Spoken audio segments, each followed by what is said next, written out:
Kadang-kadang bila berlaku perdebatan, patutnya mereka mendatangkan dalil.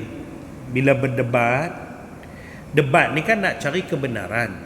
Bila nak cari kebenaran, mailah dalil. Itu kaedah dia. Benda apa pun tuan-tuan, atas dunia ni tuan-tuan bertengkar pasal apa? Pasal sekian-sekian. Bila ada pasal dia, mailah dalil yang menyokong pendapat kita.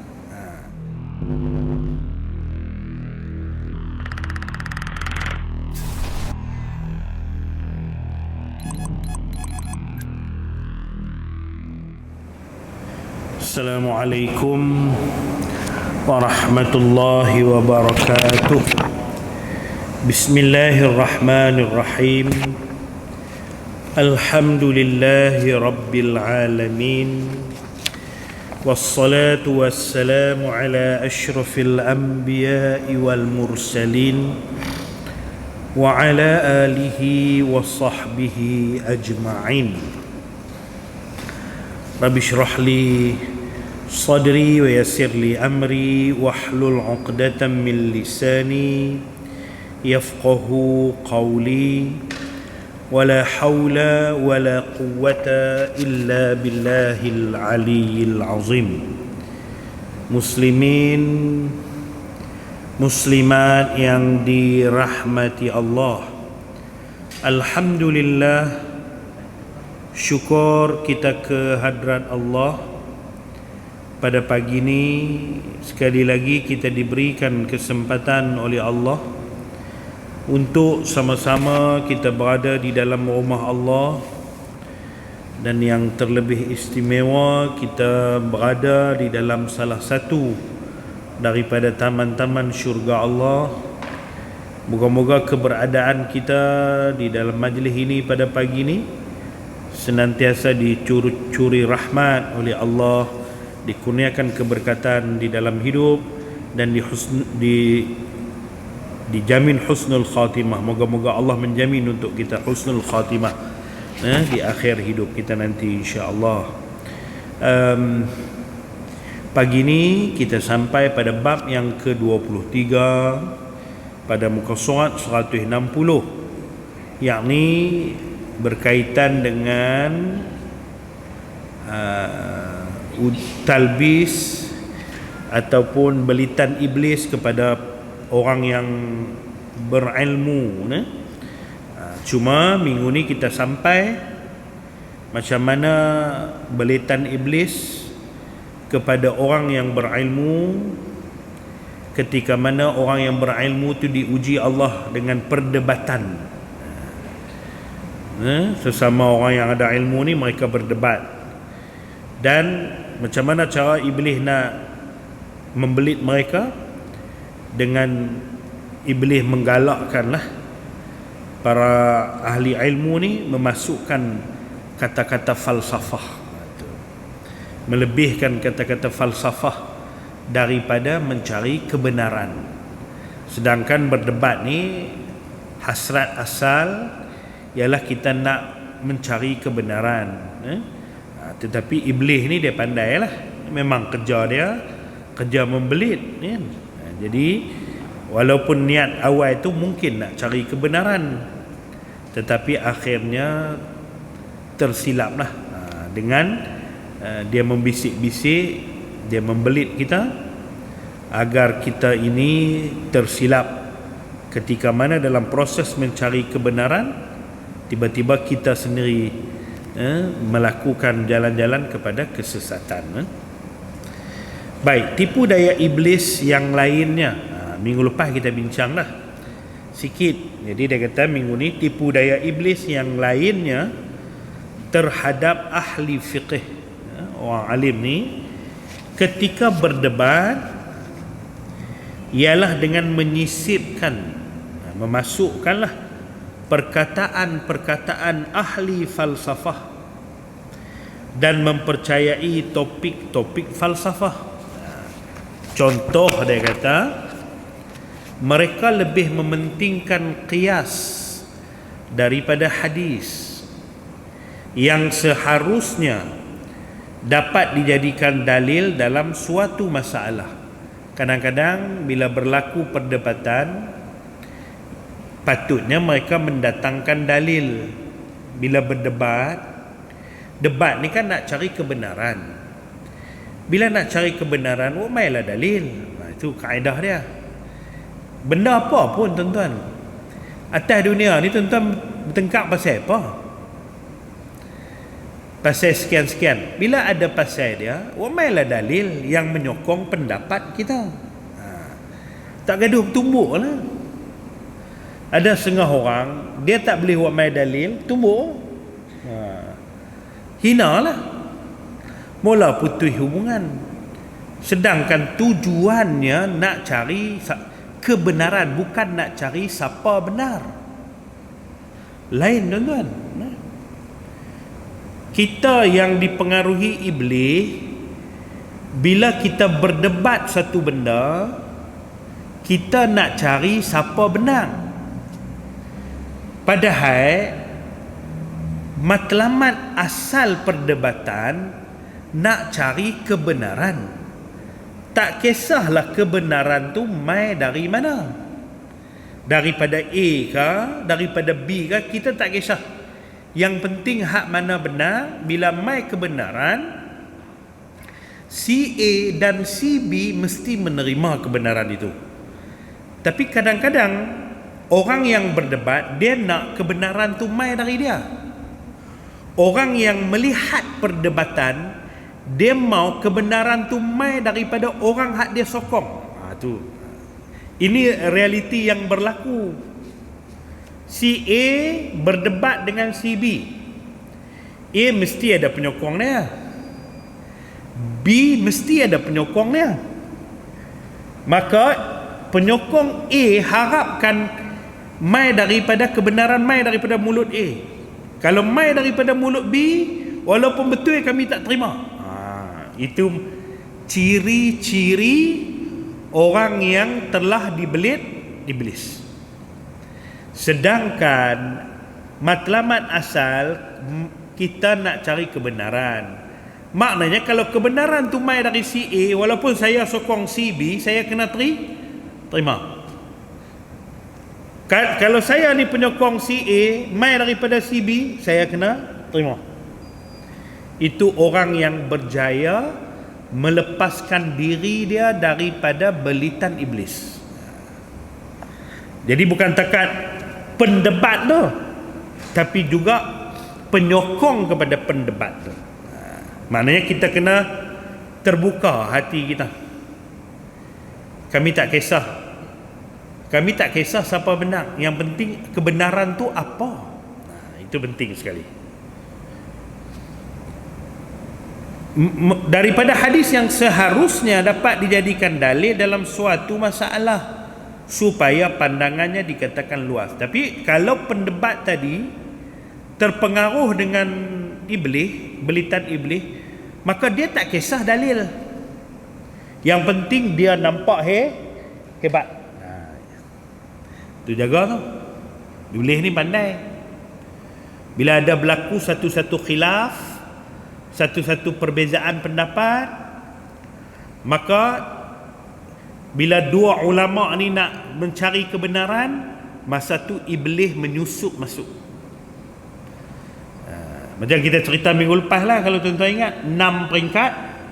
Kan kita ceritakan minggu lepas 6 peringkat, macam mana syaitan membelit seseorang manusia. Jadi macam dalam hal ni, bila berlaku perbezaan pendapat di antara ulama yang mutaakhirin lah, jadi masing-masing nak menegakkan kebenaran, maka masa ni iblis masuk. Iblis masuk bukan takat ulama tadi, tapi kepada penyokong ulama tadi. Macam kita kata tadi ya, bila mula perdebatan dengan kata aku betul, maka tidak boleh mencari kebenaran. Bila kita nak berdebat, kita mulakan perdebatan tu dengan kata kita betul, habis tuan-tuan. Kawan nu mai pilah dalil apa ke, hujah apa ke, tak terima pasal aku betul. Tapi kalau nak masuk debat ni, perbincangan ni, dengan harapan aku nak cari kebenaran, insya-Allah jumpa. Macam kita mula bertengkar lah kan. Suami isteri mula bertengkar. Suami kata aku betul. Macam kita tengok, macam Tok Guru duk cerita, dua lelaki bini berjalan kok tepi jalan, tiba-tiba dalam rumbun pokok tu duk bergerak. Suami kata cara bergerak ni kambing ni, cara bergerak tu. Bini dia kata burung kot. Laki kata kambing. Mai kita pi syuh dia. Pi dekat syuh tu dia terbang. Bini kata burung terbang. Laki dia kata kambing pun boleh terbang. Pasal apa? Pasal dia mula tu dia kata dia betul. Lepas tu mailah dalil tu duk nampak dalil tu terbang. Dia kata kambing pun boleh terbang. Pasal dia mulakan perbezaan tu dengan merasakan dia betul. Jadi tuan-tuan hati-hati kita kalau berlaku perbezaan, kita mula kita betul, tu tanda kita telah mula dibelit oleh iblis. Tak kisahlah dalam hal perbezaan pendapat mazhab ke, perbezaan pendapat dalam ibadah ke, perbezaan pendapat dalam keluarga, dalam jiran, mesyuarat pun iblis membelit kita. Jikalaupun ada di antara mereka yang berhujah dengan sesuatu hadis, maka dia terus dilihat dengan sebelah mata. Walaupun kawan ramai dalil hadis, dia tak terima. Dia buat acuh tak acuh. Macam tu. Walhal adab yang harus diperlihatkan adalah mendahulukan pembuktian dengan hadis. Mula-mula Al-Quran, hadis, ijma', qiyas. Itu dia punya step ni. Tapi orang yang dibelit oleh iblis ni, dia tak ambil hak utama, dia ambil hak tidak utama, supaya nak menunjukkan kehebatan dia. Tengok aku boleh bawa qiyas ni, aku macam tu, nak habaq kehebatan tu. Mereka lebih banyak menyibukkan diri dalam mencari sisi pandangan pemikiran dan tidak menyertainya dengan tindakan yang dapat melunakkan hati, seperti membaca Al-Quran, mendengarkan hadis dan sirah Rasulullah sallallahu alaihi wasallam serta para sahabat baginda. Kadang-kadang dia tak ambil dalil-dalil utama, dia ambil sudut-sudut pemikiran orang. Kadang-kadang dalil Al-Quran ada, dalil hadis ada, dia merujuk kepada pandangan ulama sekalian. Padahal dalam Al-Quran dah ada dah, hadis dah ada dah. Kalau nak mengambil hujah atau dalil yang lebih kuat.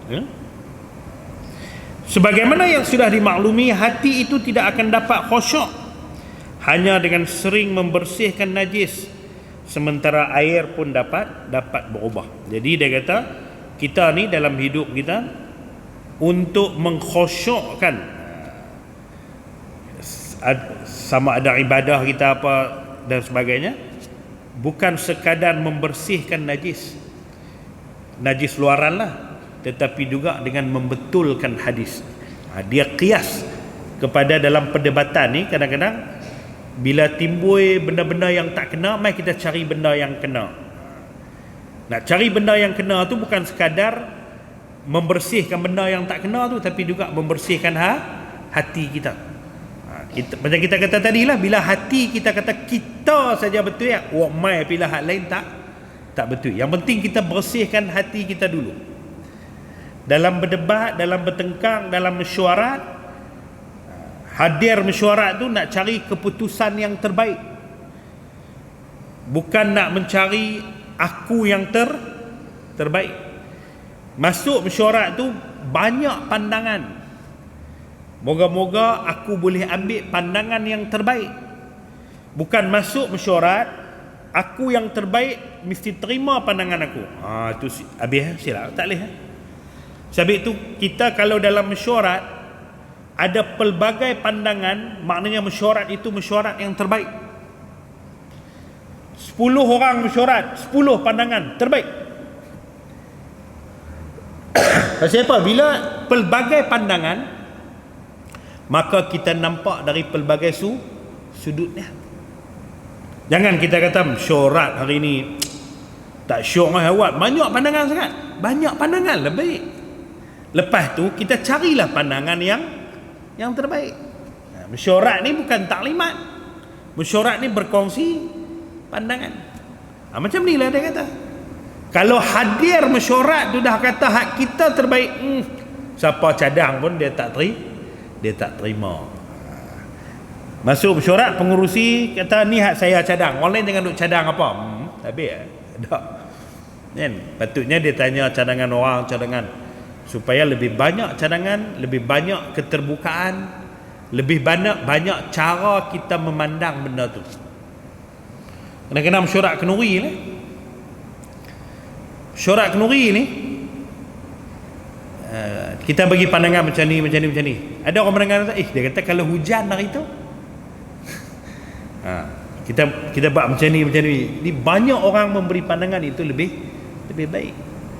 Tapi lepas tu duduk, lapangkan kepala kita, sejukkan kepala kita, mari kita cari yang terbaik.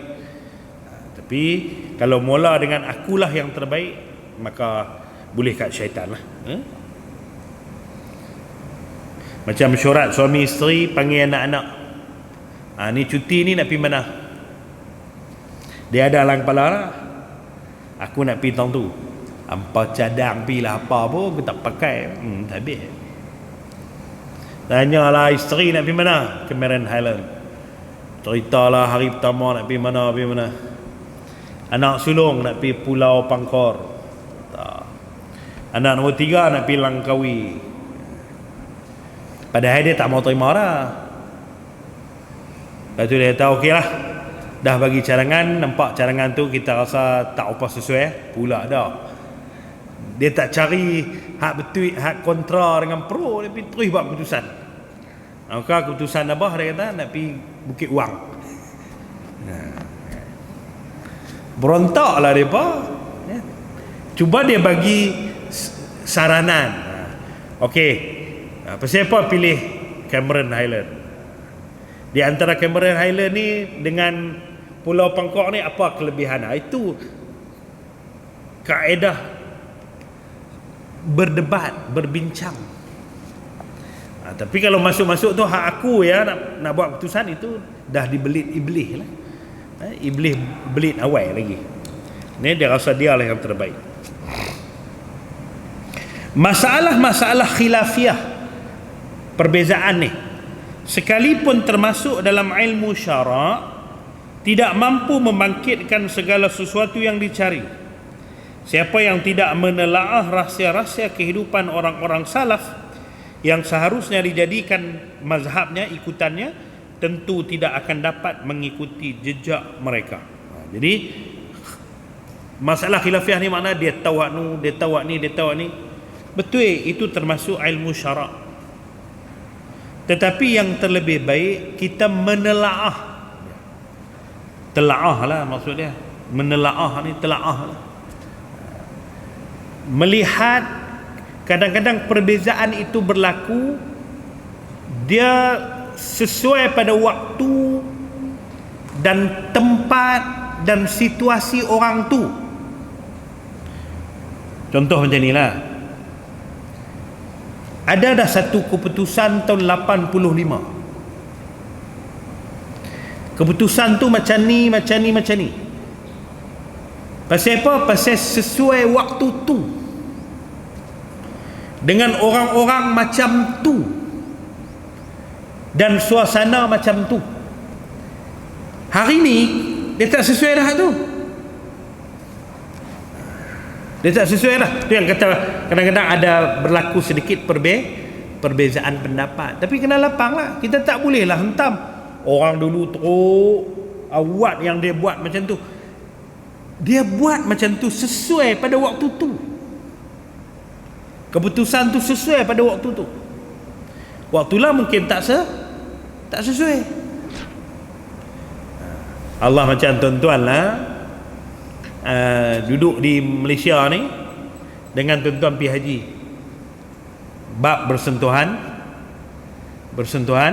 suami isteri. Antamu haji kata belain pula dah, tapi bukan belain, dia ada khilafiyah, perbezaan pendapat. Tapi perbezaan pendapat tu masih pada jalan yang dibenar syarak dia.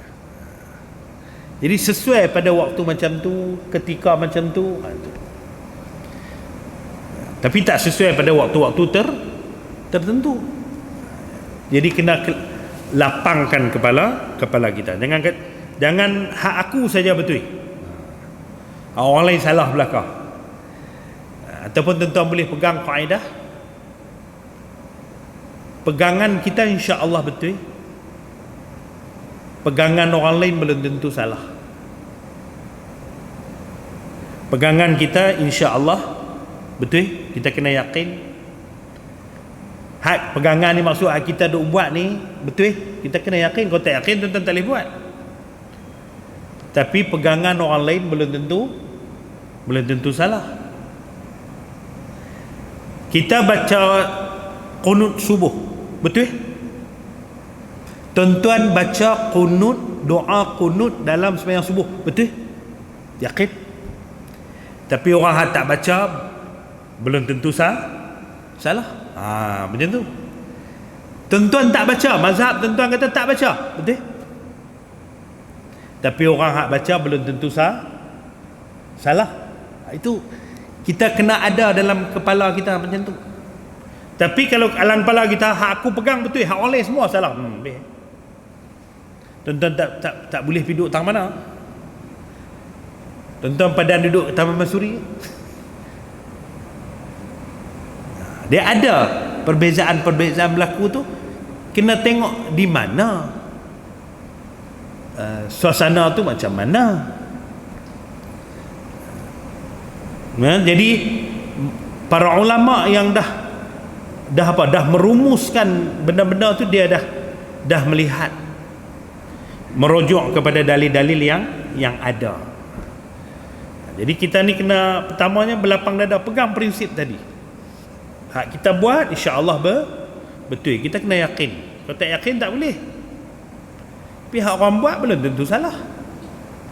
Insya-Allah sebenarnya benda-benda macam tu boleh mengharmonikan dalam kehidupan kita.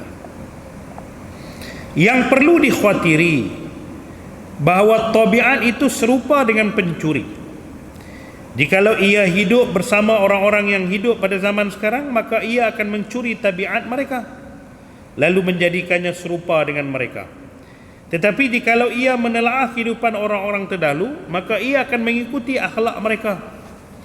Seorang salafus saleh pernah berkata, jikalau kamu boleh membawa kepadaku satu perbincangan yang boleh melembutkan hatiku, itu lebih baik daripada hukuman-hukuman yang telah ditetapkan oleh Qadi Shuraih. Qadi Shuraih ni seorang hakim yang sangat adil selepas zaman Nabi lah. Nama dia Shuraih Al-Haris, yang dilahirkan di Yaman. Dia ni adil sungguh. Dia menjadi hakim yang sangat adil. Maknanya keputusan hakiman dia adalah yang terbaik.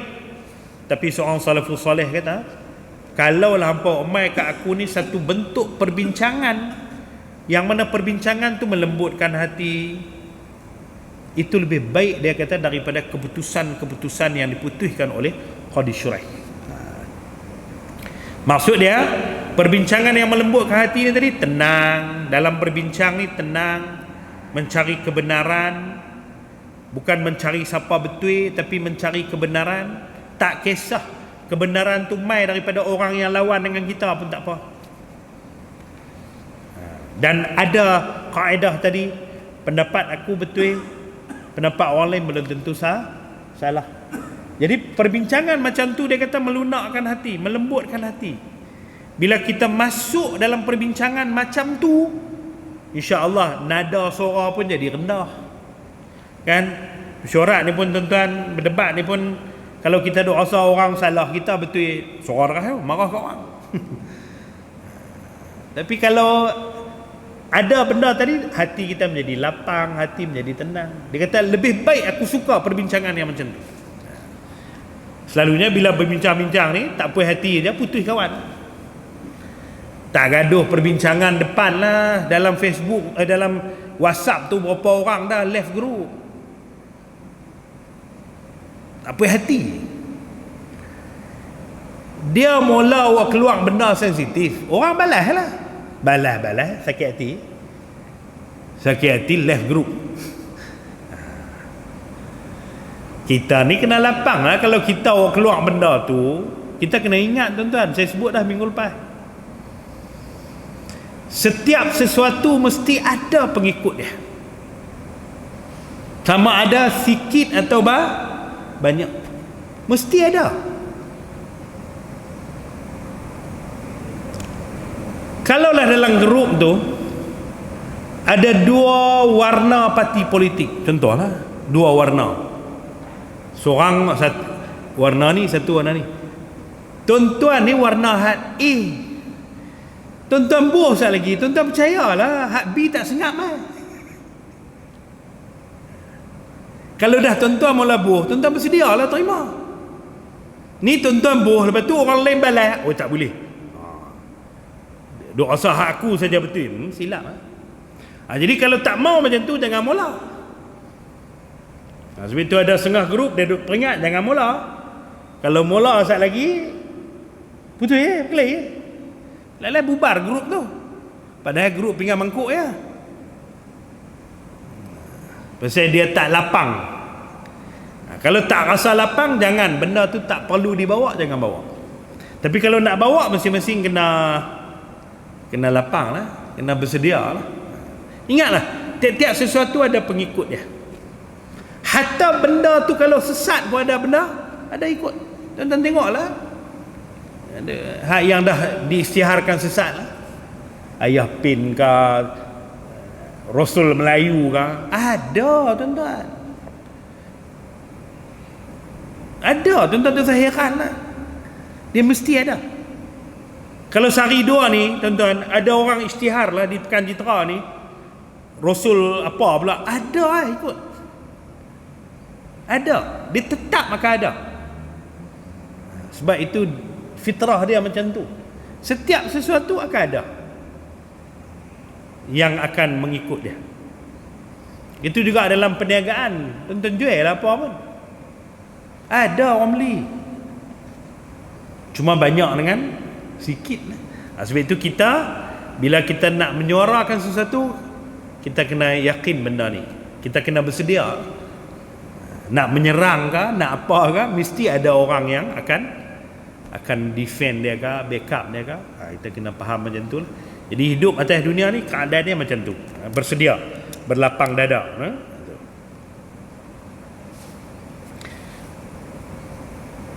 Baik, syarah dan tahqiq. Mari kita tengok dia kata.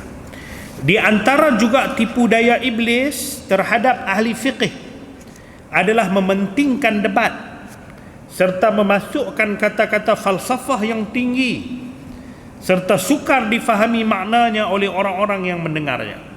Jadi kadang-kadang dia kata, yang ni debat syarah dia, kalau orang berdebat ni, dia bukan nak bagi orang faham sangat. Dia kalau boleh nak bagi orang kagum dengan kata-kata dia, padahal tak faham pun. Dia seronok macam tu. Dia seronok dengan perkataan-perkataan yang baru-baru, perkataan yang tinggi-tinggi, orang dengar pun, padahal orang tak faham pun. Dia seronok macam tu. Ya tak? Dengan memasukkan kata-kata falsafah yang tinggi, maka orang yang mendengar akan berasa kagum terhadap kepetahannya berbicara dengan kata-kata falsafah yang hanya dia seorang mengetahui maknanya.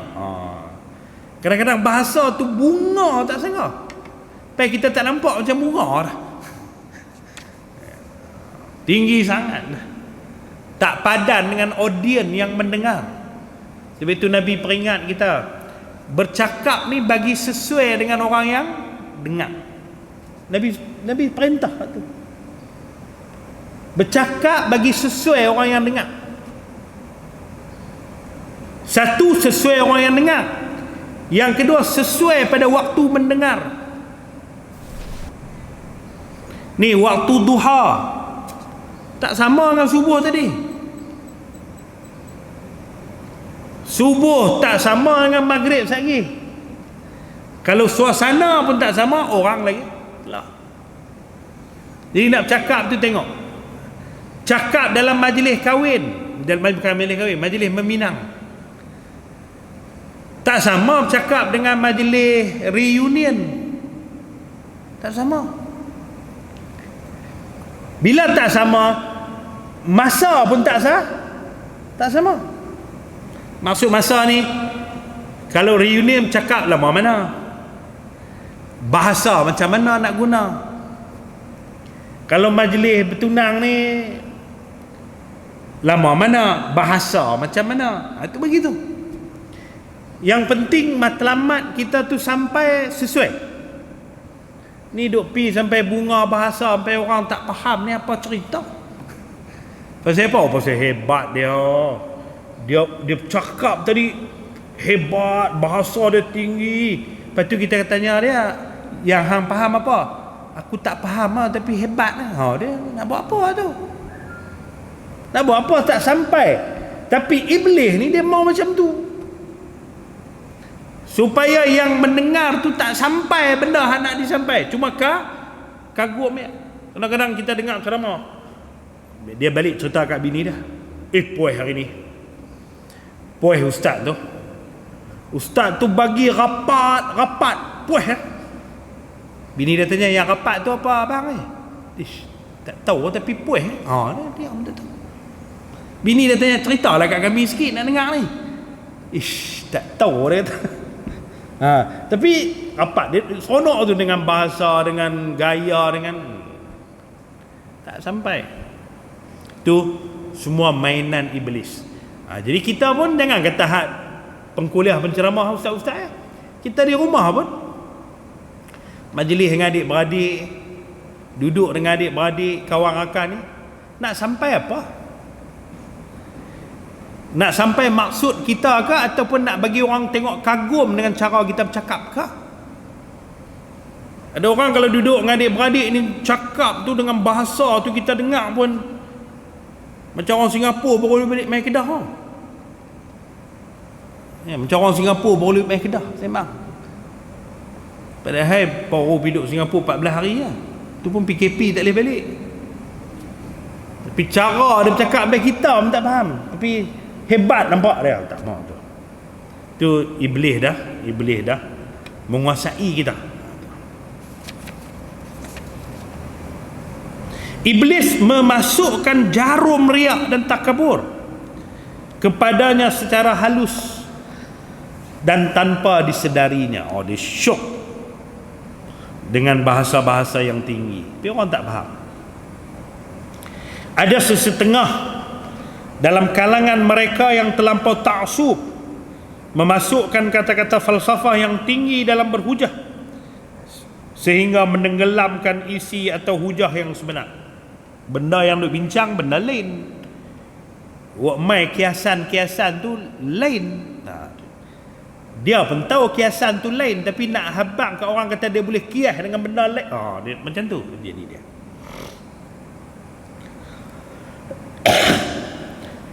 Ada juga yang sehingga terlupa untuk memasukkan hujah daripada Al-Quran dan hadis kerana ta'asubnya akan falsafah hebat dia. Dia lupa dah nak mengambil dalil daripada Al-Quran, seronok dengan gaya bahasa dia, pemikiran memetik-metik daripada falsafah yang lain. Sedangkan falsafah yang paling tinggi ada pada Al-Quran dan hadis itu sendiri. Ahli fiqh yang sebegini tertipu dengan ilmu dia sendiri. Dia tertipu oleh syaitan. Disebabkan terlalu ta'asub akan ilmu falsafah yang dimilikinya, sehingga dia lupa untuk mendatangkan dalil daripada Al-Quran dan hadis. Dia terbuai oleh bahasa-bahasa tinggi dia, terlalu seronok pada aksesori, sehingga dia tak ambil kira pada asas benda tu. Macam kereta lah, Dia tak kisah enjin kereta macam mana, yang penting dia punya aksesori itu hebat. Dia tak tahulah aksesori lah, tambahan kelilin tu. Padahal tambahan kelilin tu pun okey lah, bukan salah. Tapi yang penting asas dia tu. Tapi asas dia tak kira sangat. Dia kira aksesori dia, bunga-bunga tu. Mi goreng tu garam pun tak boleh. Tapi dengan hias cabai besar potong buat bunga tak sangat. Bukan takat cabai besar, bawang tu pun dia hiris tu bunga 4-15 kuntum. Yang mi goreng tu garam pun tak boleh. Dia punya aksesori itu lebih hebat daripada hak asas. Sedangkan matlamat dia apa dia. Tapi pandai syaitan ni, dia bawa pergi ke situ. Seorang salafus soleh pernah berkata, jikalau kamu boleh membawa kepadaku satu perbincangan yang boleh melembutkan hatiku, itu lebih baik daripada hukuman-hukuman yang telah ditetapkan oleh Qadi Syuraih.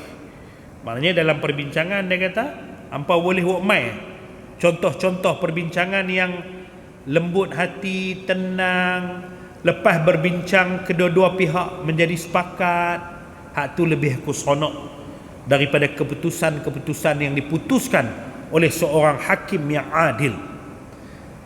Tapi selepas mesyuarat tu selalunya kira nak berkelahi. Lepas berdebat tu kira nak berkelahi. Pasal apa? Pasal masing-masing mengekalkan pendapat masing-masing. Sedangkan sepatutnya perbincangan tu mengharmonikan. Kalau sebelum ni kedua-dua pihak tak berapa ngam, lepas bincang jumpa kebenaran, mereka menjadi lagi rapat. Itu yang terbaik kata. Tapi syaitan ni akhirnya dia bawa kepada ketidakpuasan hati. Pasal apa tak puas hati? Pasal masing-masing dah awal tadi dah dicucuk bahawa aku yang terbaik. Sebab itu tuan-tuan, kita boleh buat dah satu hasil pagi ni dengan bab ni, bahawa dalam perbincangan, dalam perselisihan pendapat, bila kita nak cari kebenaran, kita mulakan dengan prinsip yang saya sebut kat tuan-tuan tadi. Pendapat aku insya-Allah betul, pendapat dia belum tentu salah. Bila belum tentu salah tu, kita kena dengar lah belum tentu salah. Kita ni tak mau dengar bila dia tentu salah. Bila tentu salah tak mau dengar lah. Macam kita marah kat dia, dia nak cuba terang, kita kata tak nak mau dengar lah. Aku tengok dengan mata aku sendiri, aku tak mau dengar.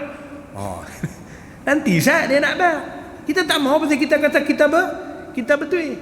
Tapi kalau kita rasa kita betul dan dia tu belum tentu salah, okey, mai aku nak dengar. Tu macam tu. Boleh faham no? Tapi kita selalunya kita tak mau dengar, kita kata kita betul. Macam manalah syekh kitab kita kata, kita nak harmoni selepas perbincangan. Kalau kita mula tu dah sendiri bukan mencari kebenaran tapi mengekalkan aku ni benar, tak jumpalah kebenaran tu. Dan itulah sifat syaitan. Kan syaitan dia Allah Ta'ala suruh pun dia tak mau. Pasal apa? Pasal dia rasa dia betul. Jadi mana-mana ulama yang dia duk cincang ni, ulama lah, ustaz ke siapa ke, bila duk rasa dia saja betul, masalah. Kalau dia rasa dia betul, orang lain belum tentu salah, itu tak masalah, itu biasa. Itu memang kena ada. Tuan-tuan sembahyang dengan mazhab tuan-tuan kena yakin betul. Tuan-tuan tak boleh tak yakin benda ibadah, tak boleh. Tetapi perbuatan orang lain belum tentu salah. Itu macam tu. Kalau tuan-tuan tak yakin, tak jadi. Cuma jangan tuan-tuan yakin aku saja betul. Itu masalah. Itu kaedah kita dalam dalam hidup kita. Kita tengok satu lagi, yang ni bab 24. Bab ni ringkas aja. Bab yang ke-24 ni, penyakit orang yang ada ilmu ni suka menang apabila berdebat. Oh, dia suka. Dia seronok dengan kemenangan. Pasal apa dia seronok dengan kemenangan? Dia boleh rasa dia hebat. Penyakit tu. Penyakit rasa hebat ni masalah. Muslihat iblis yang lainnya, ada kalanya dia kata salah seorang di antara mereka melihat dirinya lah yang benar tatkala berdebat dengan lawannya, dan dia tidak mahu berundur sama sekali. Pasal apa ada perkataan ni? Pasal hak tadilah. Pasal dia rasa orang lain semua salah. Itu. Lalu hatinya berasa tertekan. Tertekan ni maksud didorong, hati dia didorong, disuruh hati dia, sambil berfikir bagaimana supaya kebenaran itu dapat diterima lawannya. Jadi hati dia didorong, apa jalan pun kena buat supaya kawan ni rebah. Maka dia tak kira lah, menghina ke, memalukan kawan tu ke, dia tak kira. Bila hati dia didorong dengan macam tu, macam kita baca berita kemarin lah, suami tembak bini dia, gulung dalam kain cadar, buh lantung, pehu korek tanah bu. Kita kata gamak no dia tembak bini dia waktu tidur. Pasal apa dia tembak? Dia didorong hati dia. Hang kena buat. Macam tu juga berdebat pun. Hang betul, orang lain salah semua. Hang gunalah apa cara pun, memalukan orang ke, menghina orang ke, sambil macam ni bahasa apa orang panggil, macam bila kita berhujah, orang lain bagi hujah, kita buat, kita dengar tapi orang panggil apa, tak tahu panggil bila apa pun, tapi maksud macam tu lah. Dia macam hujah orang lain ni, macam sedangkan kawan tu duk bagi hujah Al-Quran tu, duk sebut Al-Quran. Bukan dia tolak Al-Quran tu, tapi bila Al-Quran tu mai dari mulut orang, dia tak mau. Faham tak? Dia mau dari dia. Oh, tu ni penyakit. Sedangkan kawan tu duk sebut Al-Quran, dia ni pun tak tolak Al-Quran, tetapi oleh kerana Al-Quran tu mai dari mulut kawan tu, dia tak mau. Macam tu dia tak mau. Dia tak boleh terima. Bagi dia yang betul ni mai dari mulut dia ya. Menang kepada syaitan lah. Terjaga tu. Kita kadang-kadang tu sembang adik-beradik, sembang kawan-kawan tu, dengan kita ni. Bila mai dari kawan ni, hatta Al-Quran pun kita bukan tak terima Al-Quran tu, tak terima mai dari dia. Jaga. Sambil berfikir bagaimana supaya kebenaran tu dapat diterima lawannya. Boleh jadi, nah kita tengok, boleh jadi ni ulama, dia akan berusaha semampunya untuk menyanggah pendapat lawannya. Tak kira walaupun pendapat lawan tu betul, walaupun lawan tu main hujah Al-Quran, walaupun lawan tu main hujah hadis, dia tak kira. Dia nak kira nak sanggah.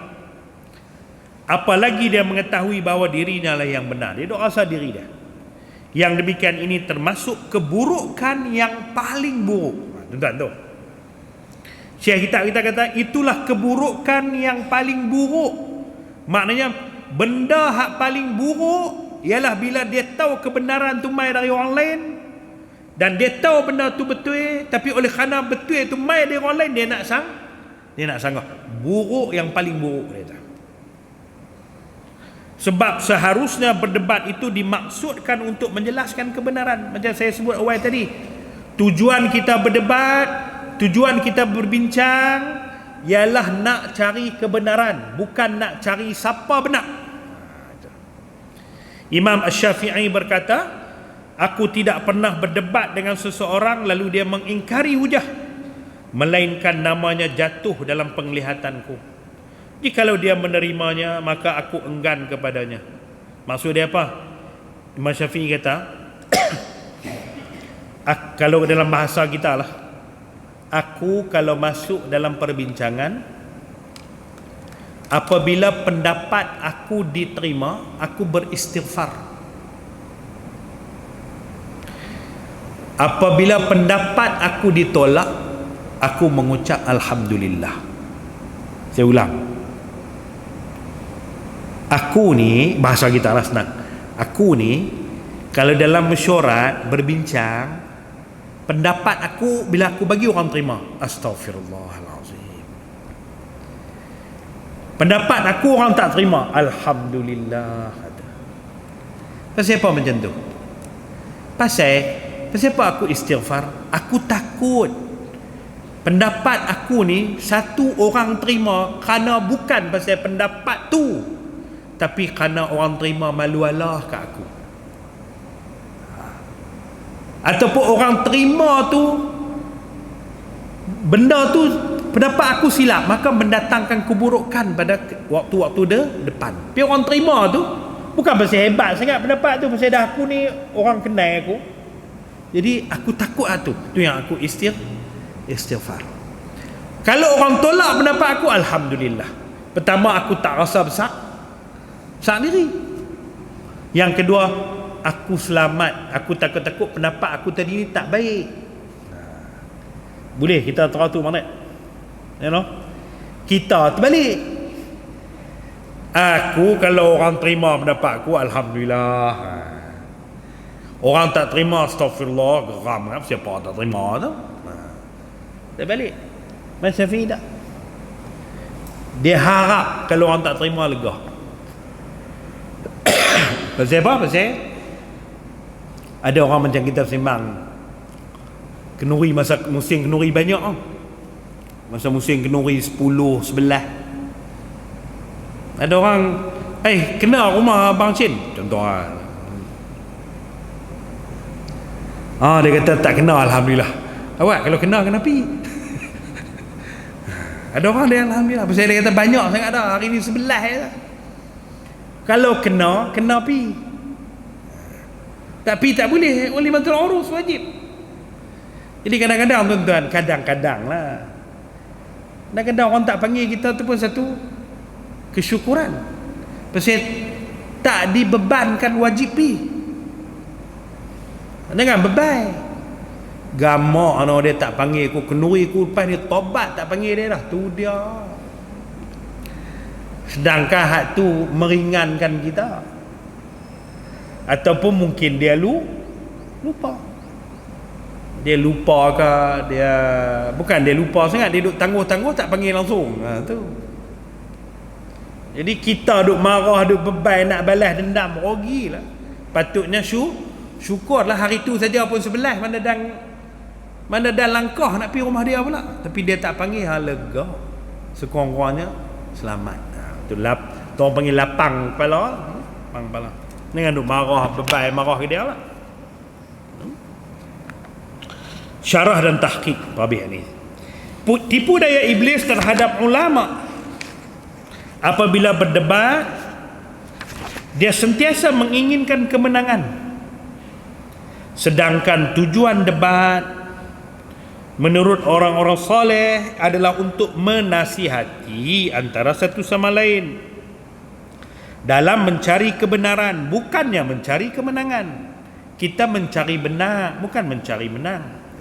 Bila mencari menang, tu iblis masuklah. Sebab itu tidak digalakkan berdebat. Kalau boleh tak sah. Kalau boleh ikhtiar tak sah. Tapi kalau terpaksa, niatlah untuk cari kebenaran, bukan nak cari kemenangan. Debat hanya sesuai untuk sesuatu yang memerlukan kemenangan, seperti memilih pemimpin.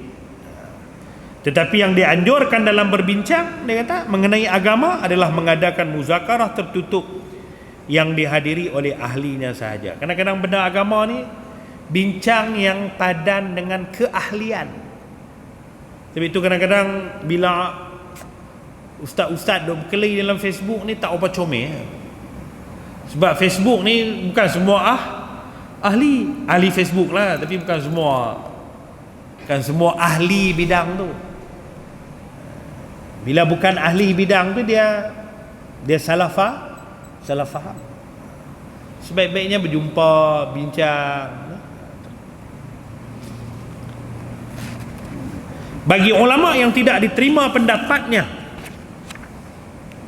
dia haruslah berlapang dada. Macam tadilah, macam Imam Syafi'i kata tu, kalau tak terima, alhamdulillah. Dan meraihkan pendapat orang lain tanpa memulakan permusuhan dan dendam. Jangan nak tu. Tak terima, okeylah, alhamdulillah. Selesai. Kalau terima, seriau juga. Saya ikut pandangan aku ni silap.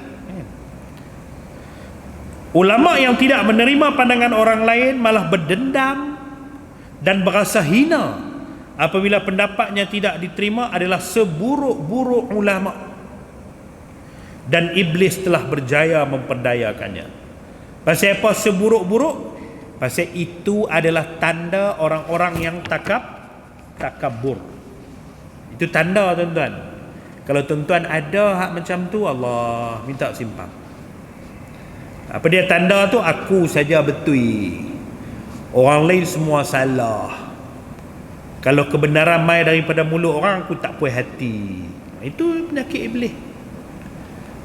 Sepatutnya kalau tuan-tuan jadi pengikut, tok guru tuan-tuan manusia, pendapat tok guru tuan-tuan betul, tapi pendapat tok guru lain belum tentu salah. Tuan-tuan kena ada macam tu. Bukan kata guru kita semua semua tepat. Ada, dia manusia, dia kadang-kadang tersilap. Bila kita lapang dada macam tu, bila kita jumpa kesilapan dia, kita tak condemn dia terus lah. Tapi bila kita mengagungkan dia tok guru aku, dia mesti betul, dia ni mesti. Bila kita jumpa hal tak kena, dia pun teruk, kita buh itu. Sepatutnya dia guru aku, dia banyak bimbing aku, tapi dia guru, dia manusia. Mungkin ada kesilapan dia. Bila kita jumpa tu, itu kesilapan dia. Banyak lagi hak betul dia. Baru lapang dada kita dalam hidup kita. Bukan takat guru lah, suami isteri pun macam tu lah. Bila kahwin tu, dia suami aku, setakat yang aku pilih ni dia lah yang terbaik. Tapi ingat, dia manusia. Ke depan ni aku nak duduk dengan dia, aku tak tahu lagi. Bila jumpa tak apa comel tu, kita dah ikat awal tadi dah. Tapi kalau dialah lelaki terakhir tu, dia buh terus. Dialah terbaik, dialah sesempurna, dialah. Nikah 4 hari dia kentut depan muka kita. Tuntut fasah terus. Pasal kita terlalu meletakkan kesempurnaan. Yang sempurna ni siapa? Rasulullah aja. Manusia lain tak sempurna. Tu kalau suami isteri, menantu pun macam tu jugalah. Yang kita pilih ni insya-Allah menantu terbaik kita lah buat masalah. Tapi kita tak tahu kelemahan-kelemahan dia lagi. Kita tak jumpa lagi kelemahan dia. Kalau jumpa pun dia manusia. Jadi dalam hidup ni tuan-tuan janganlah mengagungkan manusia seagung-agung. Janganlah. Sederhana aja. Sebab itu ada kata, saya tak pasti kata, walaupun orang duk sebut kata-kata Sayyidina Ali, tapi saya pun tak pasti. Tapi baguslah kata-kata tu. Kalau kita suka sesuatu pun, simpanlah sedikit kekurangan diri dia pada pandangan mata kita. Mana dia tak sempurna sungguh. Kalau kita tak suka kat dia pun, simpanlah sikit kebaikan. Maknanya dia tak jahat sungguh. Maksudnya jahat lah, tapi taklah sungguh sangat. Supaya satu hari kalau dia jadi baik, kita boleh terima dia. Hak nu pun kalau dia jadi nakal, kita boleh terima kenakalan yang maksud dia kekurangan pada diri dia. Tapi ada orang tuan-tuan jangan. Dia tu tobat lahum.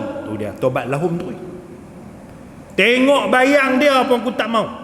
jangan sembang ni tu. Kita ni sederhana. Betul, bila sederhana ni sifat orang yang baik-baik, orang saleh. Barulah sukar iblis ni menjahanamkan hati kita. Apa benda lah tuan-tuan dalam hidup tu ya, cukup padan-padan jangan lebih-lebih sangat. InsyaAllah bab 25 muka surat 168 kita sambung minggu depan. Ada apa-apa tuan-tuan nak tambah ke?